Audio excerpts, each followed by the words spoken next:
The future of Alzheimer's, it's based on what you found in your research and talking to experts. What does that future look like? Well, I'm happy to say that after many, many years of having really no advances in treatment and not particularly good advances in diagnosing Alzheimer's, there's hope now. There's some exciting research, most particularly around therapies, most particularly around what they call monoclonal antibodies. And you may have heard, it's been kind of all over the news because it's exciting news, about a particular one called Lecanemab. How does it work, Sharon? How do those therapies, the most promising therapies that you found, what do they do? Great. Yes. So this particular one, it's sold as Leqembi. What it does is it takes through your brain.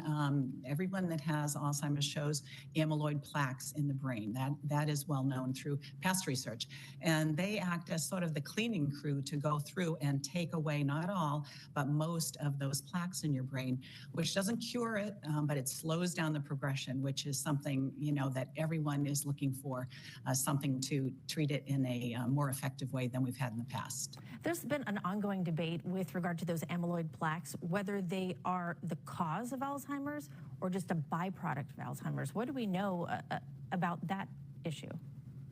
Great. Yes, I've talked to a lot of people about that, and I will tell you that there is no, consensus now as to which it is.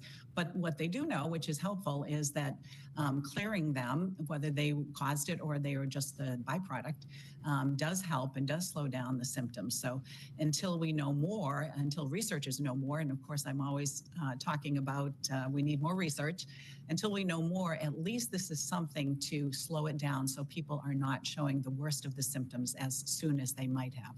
You also, in your book, spoke with families and patients who are managing an Alzheimer's diagnosis. What was their advice on how people should navigate a diagnosis with this disease? Right. That's so important because, there's no cure. So we need to figure out how to best work with families and people that are suffering from Alzheimer's. And one of the things is to early on look for signs and symptoms and start to change your lifestyle.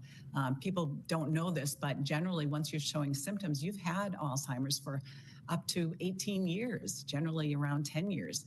And lifestyle is huge. Getting sleep, diet, exercise.